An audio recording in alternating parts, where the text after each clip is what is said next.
Sir Sameer Dewangan. अच्छा, कहाँ से आए हैं आप? छत्तीसगढ़, रायपुर। रायपुर छत्तीसगढ़। अच्छा, थोड़ा सा नीचे कर दो आप, जरा सा। जी जी, छत्तीसगढ़ रायपुर। जी ये तकलीफ आपको क्या शुरू हुई थी पहले? सर पहले खून की उल्टी हुई थी अचानक और 7-8 जगह से मतलब ओसोफेगस में जी तो नस फट चुकी थी। जी तो इमीडिएट अस्पताल लेके गए जी। और वहाँ से उनमें छल्ले डाले गए। छल्ले डाल के उसको नस को बांधा गया है। ये कहाँ की बात है? ये सर रायपुर छत्तीसगढ़। रायपुर छत्तीसगढ़ में। जी, अच्छा। और ब्लड ट्रांसफ्यूजन भी हुआ था उस समय। अच्छा 5 यूनिट ब्लड ट्रांसफ्यूजन हुआ था। जी जी। उसके बाद में क्या हुआ? उसके बाद सर तो फिर लीवर की 1 महीने बाद लीवर की बायोप्सी हुई कारण पता करने के लिए। लीवर की बायोप्सी में ये पता चला कि लीवर सिरोसिस है। अच्छा, ये कब की बात है लीवर सिरोसिस जब आपको मालूम हुआ? ये सर अक्टूबर, 1 महीने बाद अक्टूबर नवंबर में पता चला। अक्टूबर 2019 में। जी। अच्छा, ये मालूम हुआ। फिर क्या हुआ सिरोसिस मालूम होने के बाद में? सिरोसिस मालूम होने फिर मैं अंग्रेजी डॉक्टर के पास गया जी। और डॉक्टर तो दवाई दिए हैं, उनसे मल्टीविटामिन दवाई दिए, इम्यूनिटी स्ट्रांग रखो करके बोले और दवाई खाते रहो। और शुगर का भी पेशेंट में शुगर का दवाई लेते। शुगर कब से है आपको? शुगर 1.5 साल पहले से है। 1.5 साल पहले से शुगर है? जी। अच्छा अच्छा अच्छा, ठीक है। तो फिर वो दवा लेते रहे जो उन्होंने डॉक्टर साहब ने लिखी थी जी। उसके बाद क्या हुआ? उसके बाद सर बीच में फिर अभी एक बार काली लेटरिन हो गई जुलाई में। जुलाई 2020 में? 2020 में जी। काली लेटरिन हुई और बहुत ज़्यादा वीकनेस और कमजोरी आया। ब्लड हीमोग्लोबिन 7 हो गया था मेरा। जी।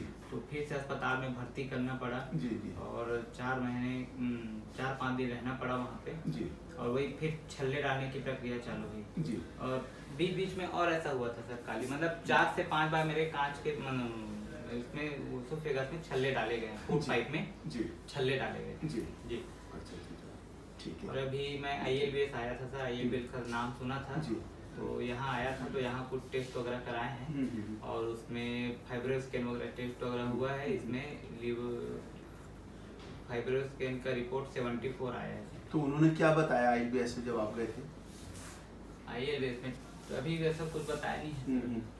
अच्छा अच्छा, ये रिपोर्ट देख के तो कुछ कहा होगा उन्होंने डॉक्टर साहब ने? सर रिपोर्ट नहीं देखे सर पूरा। अच्छा अच्छा जी जी जी। तो कुछ उन्होंने कुछ लीवर ट्रांसप्लांट या कुछ उसके बारे में बोला आपको भी? अभी डॉक्टर से मीटिंग नहीं हुई। अच्छा, मीटिंग नहीं हुई? मीटिंग नहीं हुई, डॉक्टर से मीटिंग नहीं हुई। अच्छा अच्छा, तो एक दफ़ा तो आप ज़रूर मीटिंग कर लें ILBS में जब आप दिल्ली में आए हैं तो एक दफ़ा दिखा दो। अच्छा, अब हमारा आपको कैसे पता चला था? सर मैं YouTube के माध्यम से देखा था सर, आपका वीडियो देखा था। जी जी। मैं बहुत परेशान रहता था तो YouTube में देखा मैं इसका कहीं ना कहीं इलाज है। ये तो मैं सुना हूँ कि लीवर एक समय के बाद मतलब रिवर्स नहीं होता ये प्रॉब्लम लीवर सिरोसिस जी।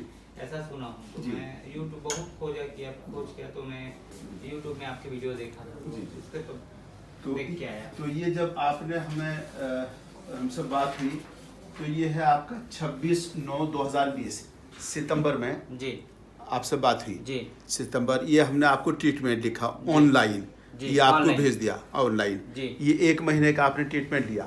जी। तो 1 महीने के ट्रीटमेंट में आपको क्या आराम हुआ? आराम ये हुआ सर, भूख बढ़ी है मेरी। जी। भूख बढ़ी है और क्या बोलते हैं शुगर भी कंट्रोल में है। जी जी। और कब्ज की शिकायत थी उसके लिए दवाई लेता था मैं, जी। वो बंद हो गई। वो अच्छा। कब्ज की जो अंग्रेजी दवाई लेता था, लैक्टोलोज लेता था, वो बंद हो गई। जी जी। तो अब आपको पहले से कुछ आराम लग रहा है या नहीं? आराम तो है सर, अभी पूरा आराम नहीं हुआ है। जी जी जी। पूरा आराम पहले से कुछ जनरल कंडीशन इम्प्रूव या भूख बढ़ी हो? हाँ भूख बढ़ी है। अच्छा अच्छा। जी जी जी। जी। अच्छा ठीक है। देखिए अब आपको हम दिखा दें, ये इनका फाइब्रोस्कैन है। ये है 11 दिसंबर 2019 का। 11 दिसंबर 2019 को ये इनका फाइब्रोस्कैन हुआ था, यानी अब से तकरीबन 8-9 महीने पहले। तो he is a confirm case of the cirrhosis of liver. उसके बाद में ये हमारे पास आए और उस वक्त जब इनका इलाज शुरू हुआ तो ये देखिए ये रिपोर्ट्स हैं। ये रिपोर्ट्स हैं, एक तो ये हीमोग्लोबिन इनका कम हो गया था चूँकि ब्लड होंगे तो 6.2 था और ये डेट है 27/9/2019 की, यानी 1 साल पहले की। उसके बाद इनको ब्लड ट्रांसफ्यूज़न हुआ और ब्लड ट्रांसफ्यूज़न के बाद में इनका होगा 8.9 है। ये है 15/7 जुलाई का, अभी जुलाई का, यानी इससे पहले ट्रांसफ्यूज़न हो गया, ट्रांसफ्यूज़न के बाद में ये 8.9 हुआ। तब इस पर हमने यूनानी ट्रीटमेंट शुरू किया। यूनानी ट्रीटमेंट शुरू करने के बाद में अब एक फ़ायदा तो आप ये देख सकते हैं, देखिए ये ILBS हॉस्पिटल की रिपोर्ट है। अब इसका हीमोग्लोबिन है 11 पर लीटर, तो 8 से 11 बढ़ गया। ये इस बात की अलामत है कि लीवर ने काम करना शुरू कर दिया, जिसकी वजह से विदाउट ट्रांसफ्यूज़न आपका 8 से 11 हो गया। ये तो दुनिया मानेगी इस बात को, there is no doubt at all. Okay, ये आपका ब्लड का इम्प्रूवमेंट हुआ। नंबर 2, जब ये आए थे, ये आपका अल्ट्रासाउंड है, उसमें देखिए ये है फीचर्स ऑफ द लीवर पैनिक्रामिक disease with portal hypertension, mild free fluid in abdomen. Abdomen में फ्लूइड था। अब उसके बाद का ये अल्ट्रासाउंड है इनका, जिसमें जो है वो फ्लूइड जो है ना, अब ये ख़त्म हो गया, फ्लूइड अब नहीं है। और मैंने वो आपको फाइब्रोस्कैन दिखाया कि पहले फाइब्रोस्कैन था इनका 59 और उसके बाद में ये 74। तो ये अभी सिरोसिस का तो ये बढ़ने की तरफ है एज़ पर द रिपोर्ट ये तो, लेकिन चूँकि काम करना शुरू कर दिया फंक्शन ने, तो अब हमें उम्मीद है कि अगर 3 महीने के बाद में ये आप फाइब्रोस्कैन कराएंगे तो it will come down, it will reduce.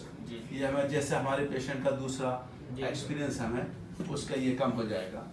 तो ये आपका जो रिपोर्ट्स हैं और आपकी जर्नल कंडीशन बता रही हैं कि जो ट्रीटमेंट दिया है उसका असर होना शुरू हो गया है। जी, ये तो आप बात मानेंगे? नहीं जी, बिल्कुल ये बात मानेंगे। तो अब ऐसे मरीजों को, अब आप तो पूरा छत्तीसगढ़, रायपुर भी और दिल्ली में भी आपने देखा, तो आपको यूनानी ट्रीटमेंट से आपको कितना फ़ायदा हुआ, इसके बारे में आप कुछ बताएंगे? मैं तो ये कहना चाहता हूँ सर कि छत्तीसगढ़, रायपुर से, पूरे छत्तीसगढ़ से मैं पहला पेशेंट हूँ जो यहाँ आके डॉक्टर सिद्दीकी साहब से पहला यूनानी ट्रीटमेंट ले रहा हूँ लीवर सिरोसिस का। मेरे अलावा मेरे को नहीं लगता कि और कोई आया हो। तो मैं तो 2 लोग और जो भी मिलेंगे लीवर सिरोसिस का, मैं तो व्हाट्सएप में ग्रुप भी बना रहा हूँ। यदि किसी के रिश्तेदार, किसी को परेशानी है तो व्हाट्सएप में ग्रुप बनाए और मेरे से संपर्क करें। मैं उसका नंबर कलेक्ट कर रहा हूँ, यदि सही ट्रीटमेंट मिल जाए, क्योंकि मेडिकल साइंस में इसका कोई वाजिब इलाज नहीं है सर इसमें। तो मैं चाहता हूँ कि इसमें मतलब मिल जाए तो इन दवाइयों के, आपके दवाइयों की मदद से मतलब ये ठीक हो जाए, है ना। लीवर ट्रांसप्लांट बहुत महंगा और उसके बाद पोस्ट ऑपरेटिव केयर बहुत तकलीफदायक है सर। ये हर आदमी वो नहीं वहन नहीं कर सकता, खर्च बहुत ज़्यादा है, तकलीफ भी है, और डोनर की भी जरूरत पड़ती है। ये मतलब बहुत सारे पेच लगती हैं इसमें। तो मैं चाहता हूँ यदि मैं ठीक हो जाऊं तो फिर मैं 4 लोग को और बताऊंगा। खैर मेरा इम्प्रूवमेंट है पहले से जी। तो आपने जैसे देखा, हमारे समीर साहब को रायपुर से आए हैं और आपने पहले भी पूरा वीडियो देखा। तो हम ये वीडियो बनाने का मकसद ही ये है कि एक नफ़े वाली चीज़ तमाम इंसानों तक पहुँचे, ताकि इंसानों को ज़्यादा फ़ायदा हो। और दूसरी तरफ आपने देखा जो ट्रीटमेंट का 1 महीने का खर्चा या जो टेस्ट कराएं उसका खर्चा दूसरों के मुकाबले कितना कम है या ज़्यादा है, ये क्या, इसके बारे में आपको क्या कहेंगे? सर ये ट्रीटमेंट का खर्चा सर वाकई में कम है इसके, मतलब मैं और बहुत आयुर्वेद में भी गया, आयुर्वेद में भी पता किया, बीच में मैं वो लिया, लेकिन इसमें वास्तव में ट्रीटमेंट का खर्चा 4 से 4,500 रुपये मेरा पड़ रहा है वास्तव में। खैर अब बीमारी की कंडीशन के हिसाब से अलग अलग प्रिस्क्राइब किया जाएगा उनको, लेकिन लीवर ट्रांसप्लांट से मतलब ये कुछ नहीं है। ये जो खर्च हो रहा है, जो भविष्य में जो परेशानी है उसके सामने कुछ नहीं है। आदमी के दर्द भरी जिंदगी भी है, उसके बाद यदि लीवर ट्रांसप्लांट हुआ, सावधानी पूर्वक जिंदगी है। मैं अभी बढ़िया खा पी रहा हूँ, कोई परेशानी नहीं है। बस एक ही चीज की तकलीफ है, बीच में इंटरनल ब्लीडिंग चालू हो जाती है खाने की नली में, फूड पाइप, वो भी शायद। अब हमने इनको 5/11 को ये ट्रीटमेंट लिखा है, 1 महीने के ये ट्रीटमेंट लिखा है। 1 महीने के बाद में ये दोबारा आकर हमें दिखा देंगे और उम्मीद है जैसे पहले दूसरे मरीज़ हमारे सही हो गए, ये भी बिल्कुल ठीक हो जाएंगे। Thank you.